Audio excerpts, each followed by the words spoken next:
a todos y bienvenidos a Conexión Libre. Estamos aquí de nuevo en una conexión extra y esta vez acompañado. Muy buenas, Jesús. Hola, buenas tardes. Bueno, o noches o mañanas, depende de cuando la gente escuche el podcast.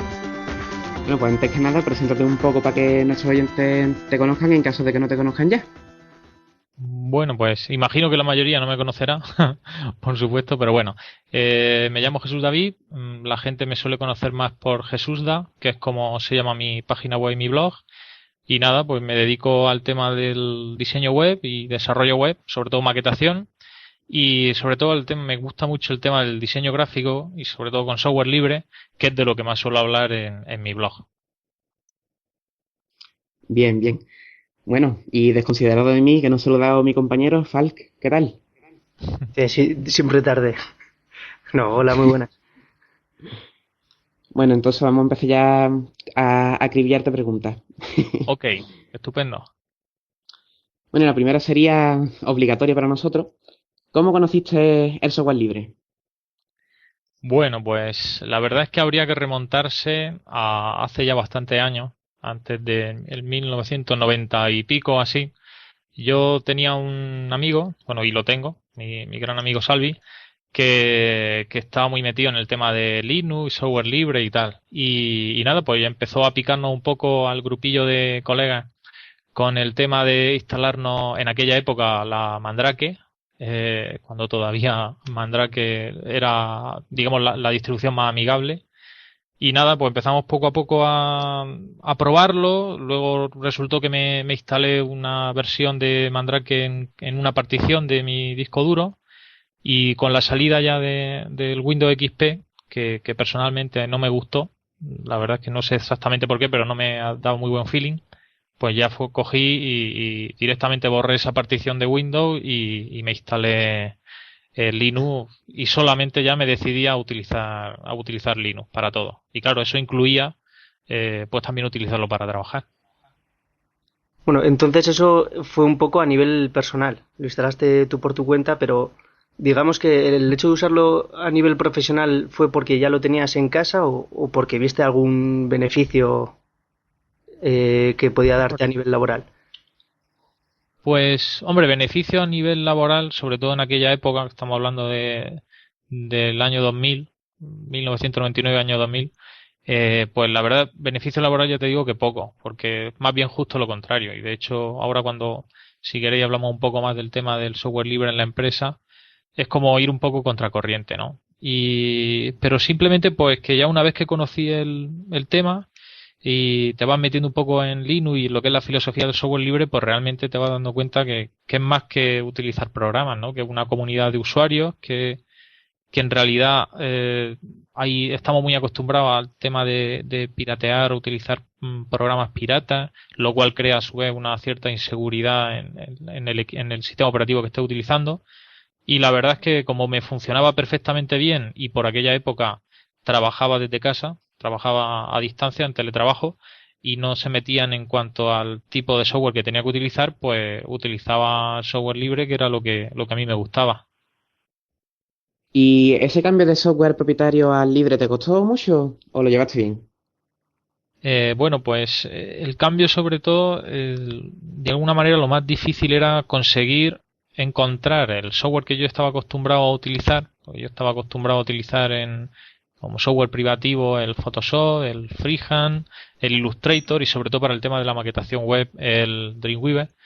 Entonces, pues lo primero que hice fue un poco buscar a ver qué programas servían para lo mismo dentro de Linux y luego, pues nada, luego faltaba la siguiente fase que era aprender a utilizarlos, ¿no? Entonces, pues ya conforme uno va aprendiendo a utilizarlos, pues va realmente viendo que muchas de las cosas que antes hacía con el software privativo sí que las puede hacer con software libre. De todas maneras, la parte más difícil es el principio siempre, porque aparte yo tenía que, de alguna manera, en mi trabajo yo tenía que cumplir con mis tiempos y con los plazos que teníamos marcados. Entonces, claro, no es lo mismo desarrollar un trabajo con un programa al que ya está acostumbrado que desarrollar ese mismo trabajo en esos mismos plazos, pero a la vez teniendo que, de alguna manera, aprender a marchas forzadas para cumplirlo con programas con los que uno todavía no se maneja muy bien. Pero bueno, me pude hacer un poco con el tema y la verdad es que no aprendí mucho, la verdad. Una de las cosas que más valoro de haber cambiado al software libre. Y en relación con Dreamweaver, Ujú. ¿empezaste usando NVU o directamente... ¿qué programa usas tú en Sí, Linux para maquetar? exactamente. Compañía. Yo al principio estaba acostumbrado, pues como imagino que la inmensa mayoría de diseñadores web, al Dreamweaver en modo vista diseño. Entonces, cuando me puse a buscar por aquella época, como tú bien has dicho, el único programa así que más o menos despuntaba en el tema de desarrollo o maquetación web en modo vista diseño, pues era el Enview. Y nada, pues empecé por ahí. Lo que pasa es que luego te das cuenta que en Vue, pues sí, para usuarios, para hacer cosas simples, para usuarios noveles, pues muy sencillico y la verdad es que muy potente en ese sentido, para gente que no sabe mucho de CSS, de HTML y tal. Pero justo por aquella época fue cuando empecé a investigar y a meterme en el tema de los estándares y la accesibilidad y tal. Y entonces me di cuenta que se quedaba pequeño y que en realidad algo de lo que de alguna manera un poco había estado huyendo, que era el meterme a mano a picar código, pues me tuve que obligar a hacerlo y ya pues me pasé a Quanta, Quanta Plus, y la verdad es que ha sido una de las mejores cosas que he hecho porque realmente ahí fue cuando yo aprendí a maquetar páginas web, a trastear con el CSS, a ver las etiquetas de HTML, que es lo que hacían realmente cada una, y sobre todo a controlar el código y a tener un código limpio y estándar, que es lo que realmente hace que las páginas web sean lo que son, ¿no? Y entonces, pues eso. Luego, por eso yo muchas veces siempre que hablamos de este tema con gente que se dedica también al tema del diseño gráfico y del diseño web, perdón, pues siempre achacan que no hay ningún programa como Dreamweaver para Linux, pero con el tiempo uno se da cuenta que en realidad no es necesario. Porque con que tenga un buen editor que te autocomplete, que te revise el código, que te ponga los colores en cada cosa, pues realmente el buen maquetador, pienso yo, que tiene que dominar bien el lenguaje con el que trabaja. Claro, y de todos modos, código es exactamente los dos, ¿no? Tanto Dreamweaver como NVU, ¿no? Exactamente. Y bueno, y el problema sobre todo principal que me encontré cuando pasé de utilizar Dreamweaver a picar código a mano fue que entonces me di cuenta de la cantidad de código que metía erróneo y que no servía para nada el Dreamweaver cuando lo trabajabas con la vista diseño. Y además de eso, ¿qué otros programas libres utilizas? No solo ya para diseño web, sino también para diseño gráfico. O Pues bueno, bueno, principalmente Inkscape para el tema del diseño vectorial y sobre todo para preparar lo que son las maquetas de gráficas de lo que son la web, el GIMP para todo lo que es tratamiento de imágenes gráficos, preparar las imágenes para las páginas web y hacer diseño. Y de última, hace ya varios años que vengo utilizando el Scribus, que es un programa de maquetación, sería más o menos el equivalente al Quark Express o al InDesign de Adobe, y que lo bueno que tiene es que es bastante profesional, aunque parezca que no, pero está muy bien terminado para el tema de gestión de color, exportación a PDF y todo este tipo de cosas. Entonces lo utilizo bastante. Y bueno, ahora estoy probando un poco también de como Quanta Plus para KDE4 todavía no está y no hay planes para que lo porten, pues estoy haciendo ahora, aprendiendo un poquillo a manejarme con Bluefish para el tema de la maquetación web.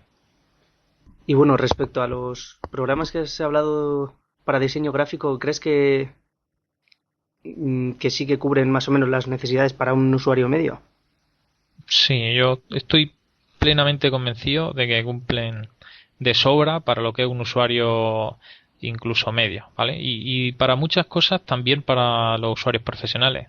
Porque una cosa que me llama mucho la atención, y yo de hecho siempre en los cursos y los talleres que doy de GIN o de diseño gráfico o de temas web, yo siempre lo digo, y es que la gente está demasiado acostumbrada a formarse en el uso de la aplicación. Entonces yo conozco, por ejemplo, a un montón de diseñadores gráficos que han aprendido siempre con Freehand o con el Photoshop y hacen las cosas y las hacen bien, pero porque a lo mejor ellos diseñan con Photoshop, el de la imprenta tiene Photoshop y cuando sacan algo en la imprenta, como todos utilizan el mismo programa y de alguna manera el mismo flujo de trabajo, pues de alguna manera todo va saliendo más o menos bien. Pero ¿qué es lo que pasa? Que realmente luego te fijas y muchos de ellos no tienen apenas formación de temas de gestión de color o de utilizar perfiles de color correctamente o no tienen, no siguen, cómo decirlo, o sea, no tienen unas bases que cuando utiliza el software libre, que a lo mejor en ese sentido puede que algunas cosas estén menos resueltas, pues tú te obligas a aprender sobre esos temas y a saber realmente qué es lo que está haciendo el programa por debajo para conseguir que cuando tú mandes un diseño a una imprenta, el diseño salga exactamente como tiene que salir y el de la imprenta no tenga problemas para sacarlo. Entonces creo que si para incluso un usuario de nivel profesional se puede manejar con programas de software libre, un usuario iniciado o medio tiene más que de sobra sus necesidades cubiertas. O sea que es lo que hemos estado hablando también antes con Dreamweaver, ¿no? O sea que Ujú. normalmente se aprende a usar una herramienta, pero Exacto, realmente no sabes qué estás haciendo debajo, ¿no? O sea, efectivamente. Hay mucha gente, por ejemplo, eso, que se coge su diseño con el Photoshop, luego lo exporta con el ImageReady o con el Fireworks ese, lo carga con el Dreamweaver y en modo vista diseño le hace algunos ajustes y guarda. Y eso se supone que es hacer una maquetación web, ¿vale? Pero luego tú te pones a ver ese código y primero, muchas veces no valida, aunque valide muchas veces no es accesible, cosa que, por ejemplo, yo que trabajo mucho para temas de administración local, administración a nivel regional y tal, es obligatorio por ley que las páginas web que maqueto tienen que ser accesibles. Entonces todo ese tipo de cosas se van perdiendo por el camino porque la gente se queda en la parte superficial del uso de los programas. Y bueno, muy poca gente que sea diseñador gráfico y que haga desarrollo de maquetación web, muy poca gente que yo conozca por lo menos, conoce realmente y ha picado código HTML a pelo, vamos. Muy poca gente. Por suerte también puedo decir que eso con el tiempo ya también va cambiando. Entonces, pero sí, hay mucha gente que se ajustan a utilizar un programa porque es gráfico y es cómodo y pasan de profundizar un poco más en lo que hace el programa por dentro. bueno, y en relación con esto, ¿crees que normalmente se respetan los estándares a la hora de hacer páginas web? Pues por desgracia no. Hay leyes a nivel europeo, a nivel estatal, que obligan a las administraciones públicas a que las páginas web sean accesibles. Incluso aunque no hubiera esas leyes, yo siempre lo he dicho, hay un imperativo moral y es que tenemos que pensar que hay gente que tiene problemas o que para acceder o manejar un ordenador como lo hacemos la gente normalmente o incluso no que tengan problemas, sino que ahora, por ejemplo, se sabe que cada vez más hay gente que está utilizando móviles, que está utilizando agendas electrónicas, incluso dispositivos como consolas para acceder a la web, y entonces tienes que ajustarte a una serie de estándares para permitir que toda esa gente, con independencia del navegador que use o del sistema que use, pueda acceder a la web. Y la triste realidad es que hay muy poca gente que se dedique realmente a hacer una página web que cumpla los estándares. También es un poco, yo creo, falta de cultura web, porque hay muchísima gente que todavía cree que una animación flash de un minuto a la entrada de una página web que ponga somos fulanito, nuestra empresa es la mejor y poco más, pues que eso es una página web. Y no se dan cuenta de que ahí, detrás de una buena página web hay muchísimas más cosas. Que está el contenido, que está el que la página web esté enfocada al usuario, no enfocada a lo que la persona que encarga la web quiere o le gusta a él personalmente. Y creo que sí, que en realidad, por desgracia, la administración tampoco está poniendo mucho hincapié en que esas cosas sean así. Bueno, y de hecho, vosotros como yo que soy usuarios de Linux y de Firefox, imagino que habréis tenido en más de una ocasión problemas al acceder a una página web porque solo está disponible para el maligno, ¿no? Para el Internet Explorer. Entonces, pues también es un poco tema de que todavía no hay ninguna legislación que imponga penas a la gente que no cumple con esas leyes que sí que te obligan a que la web sea accesible, ¿no? Un poco una cosa extraña, porque hay una ley que te obliga a que toda administración tiene que hacer sus páginas web libres, o sea, libres, accesibles, pero no hay ningún órgano que se dedique a ver si efectivamente esa ley se está cumpliendo e imponer penas a la gente o a las entidades que no lo cumplan. A mí es algo que esto siempre me ha molestado en el tema de la administración pública porque, por ejemplo, estamos en 2010 y no hay más que entrar en la web de la policía. Claro. Claro, no, y que realmente es una chapuza importante. Claro, pero es que tanto en diseño como en estándares en general.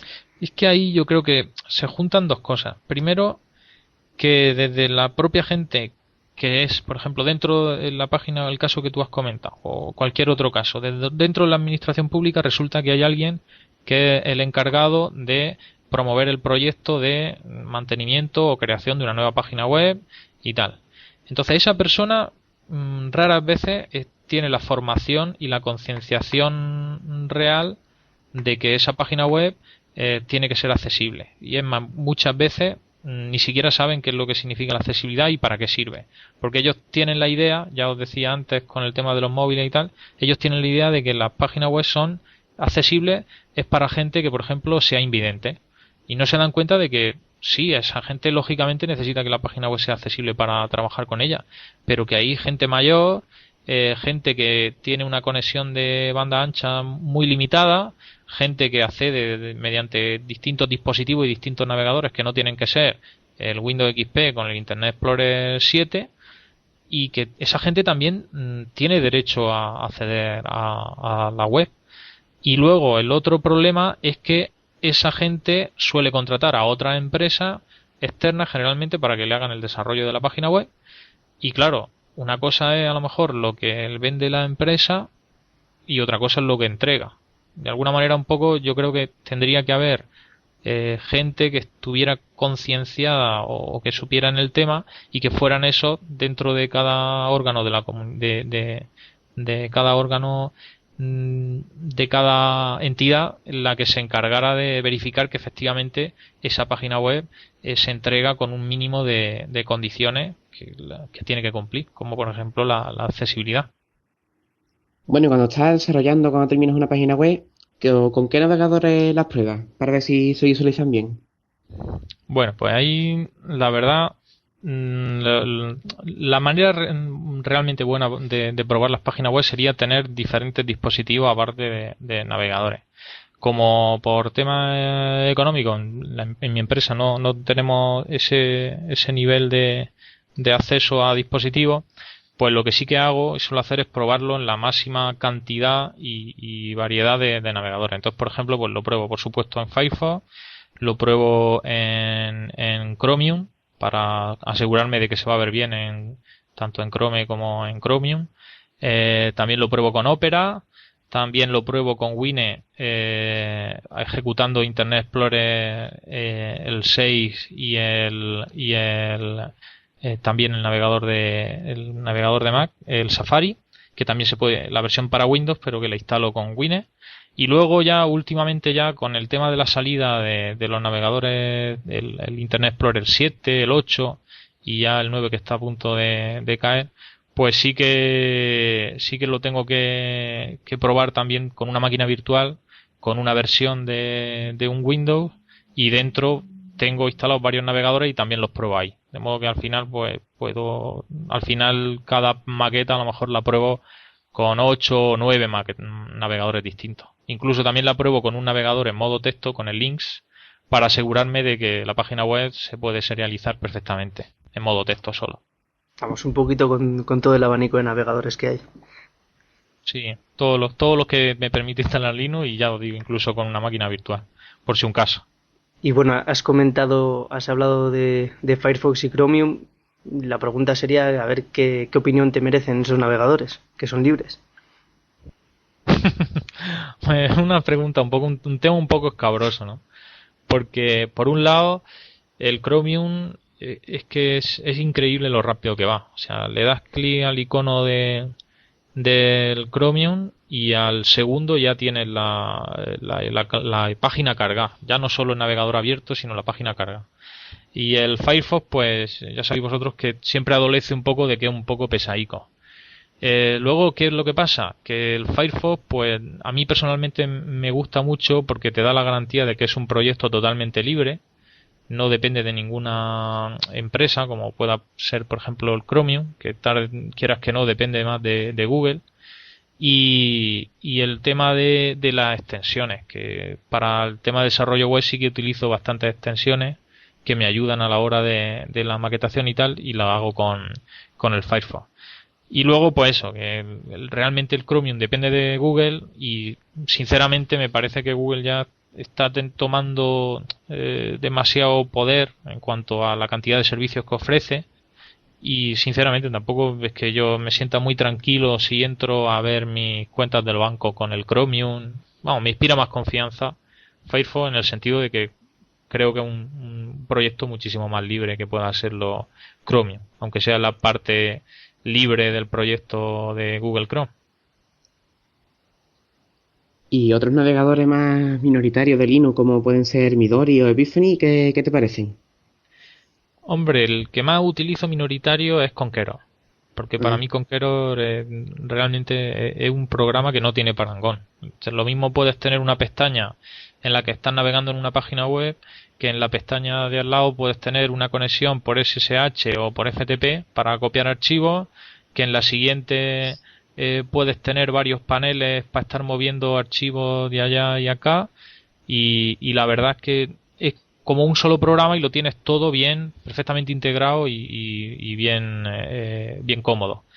¿Cuál es el problema que tiene Conqueror? Pues que en realidad la manera que tiene de renderizar las páginas web, aunque está, digamos que está basado en el motor precursor del WebKit, que era el KHTML, pues la verdad es que es un poco flojo en algunas cosas, como por ejemplo si entra a páginas web que tienen Flash, no va del todo fino, hay algunas páginas web que no se ven bien. Y el Epiphany la verdad es que lo he utilizado lo justo, porque como siempre he utilizado el motor de Firefox y ahora también utiliza el motor de Chromium, pues la verdad no aporta, a mí personalmente no me aporta nada como navegador como para usarlo. Y el otro que me habías comentado, ¿cuál era? Midori, veramos. Es el mismo Ah, caso que Midori. Epiphany entonces. Sí, exactamente. Pues Midori lo probé y por aquello de que utilizaba el motor de WebKit, cuando todavía no había versión para Linux de Chromium, pero en cuanto mismo salió la versión para Linux de Chromium, pues la verdad es que lo dejé un poco aparcado. Pero vamos, sí, me interesa bastante sobre todo por eso, porque utiliza una versión actual del motor del Chromium, que es bastante rápido. Con respecto al HTML5 y esta polémica que está haciendo últimamente, ¿qué opinas del futuro de HTML5, Flash y este tema? Bueno, pues hace como una semana o así puse un post en mi blog precisamente que hablaba de eso. Puse un título un poco tendencioso, esperando lógicamente que la gente se animara a comentar, que era a Flash le quedan 4 días. Y hombre, lógicamente no le quedan 4 días, por supuesto. Pero sí que pienso que en realidad Flash ha tenido su aplicación a la web y creo que ha tenido su momento. Pero que está claro que tiene los días contados en ese sentido en cuanto a la web se refiere porque primero es un plugin que es externo, que está en manos de una sola empresa y que ya sabéis, sobre todo los usuarios de Linux, los problemas que ha habido con las versiones de 32 bits, 64 bits, que si había que hacer un truco ahí para poder ejecutar Flash, etcétera, etcétera. E incluso hoy que ya tenemos versión de 64 bits, pues resulta que no va tan fino como puede ir, por ejemplo, en otras plataformas como Windows. Entonces, como que estás atado a lo que una empresa decida que quiere hacer con ese plugin. Y por otro lado, pues que en realidad HTML y sobre todo con la versión 5, como comentabas tú, pues ha dado un salto cualitativo y ya se pueden hacer muchísimas cosas. Y de hecho, pues ya os digo, es que hasta incluso para juegos ya está demostrado que ya se pueden hacer juegos que directamente en cuanto a calidad y potencia se equiparan a los típicos juegos de Flash que hay. Entonces, pues yo creo que siempre será muchísimo más útil y mejor utilizar un estándar, porque así cualquiera puede utilizar el navegador que le plazca, que utilizar un plugin que encima todo es privativo y que, por ejemplo, en algunas plataformas no se puede utilizar, bien por temas de licencia, bien porque los propietarios de esas plataformas, como el caso del iPhone, pues no quieren que ese plugin entre dentro de su sistema. Entonces yo creo que con el tiempo, pues Flash tendrá su nicho de mercado. Ahora mismo realmente no sé cuál puede ser, pero para el tema web los estándares son el futuro, vamos. Bueno, ya dejando un poco el tema web, que ya hemos hablado bastante, y metiéndonos en el asunto, en esa entrada del software libre en la empresa, ¿tú cómo crees que puede beneficiar el uso del software libre en una empresa? Bueno, pues así tiene también sus dos vertientes, ¿no? O sea, en cuanto a beneficios que ya todos conocemos con aquello de ahorro de costes, el tema de no estar atado a una determinada empresa, unas determinadas versiones de unos determinados programas, etcétera, etcétera, pues yo creo que es claro. Aunque personalmente creo que, por ejemplo, para empresas pequeñas, medianas y pequeñas, la principal utilidad que tiene, porque yo lo sufro cada día en la mía, por ejemplo, es el tema de la seguridad. O sea, es increíble ver cómo los sistemas Windows, por ejemplo, le ponga el cortafuegos que le ponga el antivirus que le pongas, tarde o temprano acaban cayendo por culpa de algún virus, porque el registro se llena de morralla por instalar y desinstalar programas, etcétera, etcétera, y al final se hace impracticable el trabajar con esa máquina. Y mientras que con un sistema Linux pues sería súper sencillo, porque es que podría instalarlo y no tener que reinstalarlo nunca. Yo de hecho siempre lo digo, en mi actual empresa llevo trabajando cerca de 6 años y solamente he hecho 2 instalaciones de Debian, de Linux en mi máquina. En la primera máquina que tuve y hice una instalación y a los 4 años me cambié de máquina y me puse una más potente y la reinstalé con Linux y todavía sigo con él. O sea que nunca he tenido que formatear, ni que reinstalar, ni nada de eso. Entonces yo creo que eso, personalmente creo que es una garantía para una empresa, porque se pierde mucho tiempo y mucho dinero con esas cosas. Ahora, también lo mismo que digo una cosa, digo otra. El principal problema para la implantación del software libre en la empresa es que, por un lado, tiene que ser la dirección de la empresa la que apoye esa y crea en esa implantación y segundo, hay que buscar también la formación de los empleados, porque va a encontrar siempre un rechazo al tener que utilizar unos programas que no conocen para algo que ellos ya sabían hacer con otros programas. Entonces, por eso tienes que tener el apoyo de la dirección de la empresa, porque tiene que ser una decisión que vaya de arriba a abajo, no de abajo a arriba. Y bueno, respecto a este tema también, es importante que los que lo vayan a usar al final estén convencidos de que les va a servir o que les va a aportar algo.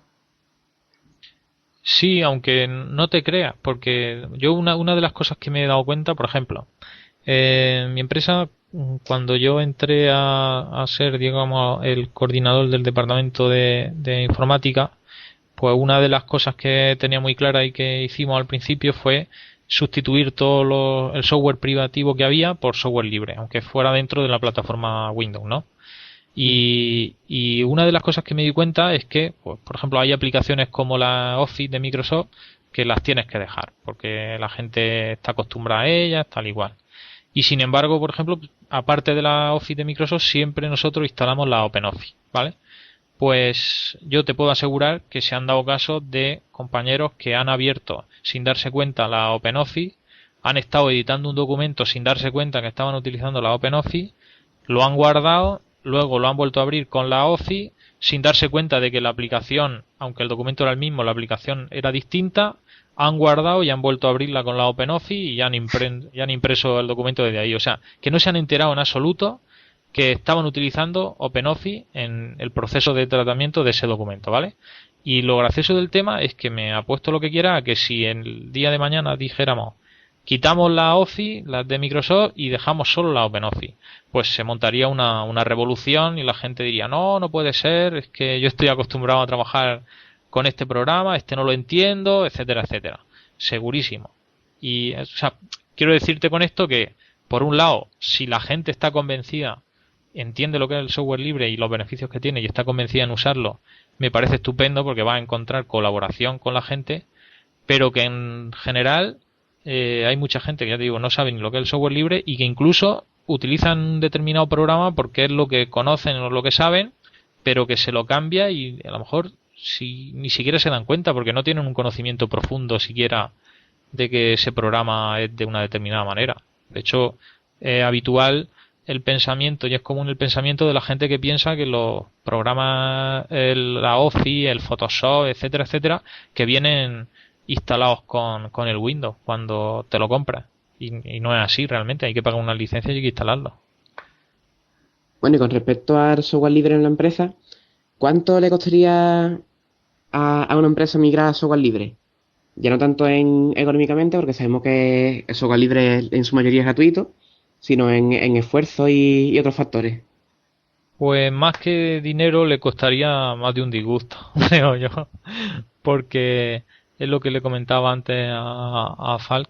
El problema del software libre es que muchas veces se plantea que el quitar software privativo e instalar software libre, como el software libre es gratuito, pues que en realidad inversión 0 euros.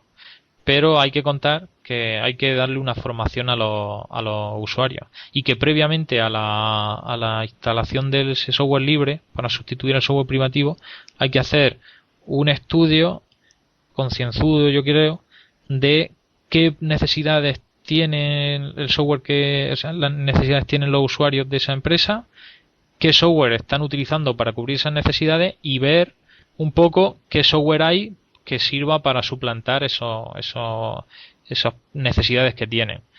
¿Qué es lo que pasa? Que a veces habrá software que no sirva o no sea completamente compatible para suplantar esas necesidades y entonces pues habrá también que investigar un poco para ver si en lugar de con un solo programa, con varios programas se puede conseguir hacer lo mismo.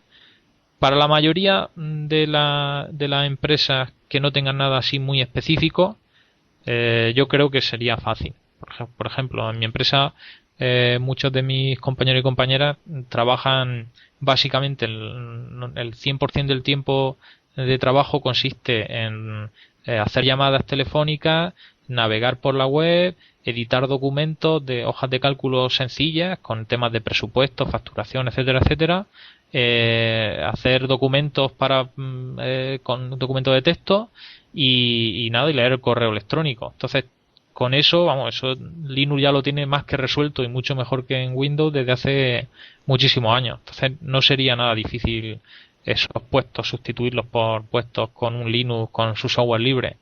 ¿Qué es lo que habría que hacer? Que eso sí que habría que dedicar un tiempo y un dinero. Pues a esa gente enseñarle a utilizar el programa y darle sus manuales, darle sobre todo cursos presenciales de qué es lo que tienen que hacer y cómo son estos nuevos programas y nada, y entonces que ahí ellos cuando realmente tuvieran que trabajar ya tuvieran una base sólida de la que partir. ¿Qué es lo que suele pasar? Que por eso muchas veces se fracasa, porque directamente se sustituyen los programas unos por otros y ahí te las entiendes. Entonces cuando sobre todo la gente más se queja. Pero yo creo que con formación suficiente no debería haber problema. Ya os digo, un perfil de empresa que la mayoría de las empresas suelen tener gente así. Si ya tiene un programa específico tal igual, pues siempre se puede plantear la solución de tener un equipo para que esa gente que necesita esos programas especiales lo utilicen. Pero el resto de programas se pueden sustituir por software libre. En tu experiencia, ¿hay algún programa en específico que eches de menos en Linux? ¿Hay alguna necesidad que no veas cubierta o Pues en tu caso está todo cubierto? Pues si te digo la verdad, no. O sea, el único problema realmente que yo, para el tipo de trabajo que hago, me podría encontrar sería el tema de hacer temas Flash para web. Pero ya os digo, es que como mis derroteros han ido en otra dirección, que es la de los estándares y la accesibilidad, pues tampoco utilizo Flash en las páginas web que desarrollamos, con lo cual pues no tengo ni siquiera esa necesidad. El resto de programas, la verdad es que, bueno, yo creo que suplen con creces las necesidades que yo pueda tener. Y la verdad es que no he hecho en falta ninguno. Bueno, pues a no ser que Fal quiera añadir algo, yo por mi parte no tengo nada más que preguntar. Yo creo que ha quedado todo completo y muy interesante. Bueno, Pues nada, me alegro que así haya sido. Simplemente os agradezco que hayáis querido contar conmigo para vuestro podcast, que la verdad es que está bastante bien y que lo sigo desde que empezaste hace poquito. Y nada, un placer haberos conocido y haber tenido el honor de haber hecho esta entrevista con vosotros.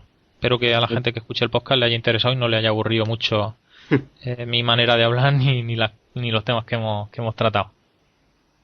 seguro que gusta. Bueno, pues muchísimas gracias a ti, Jesús, por habernos atendido. Pues nada, muchas gracias. Un saludo.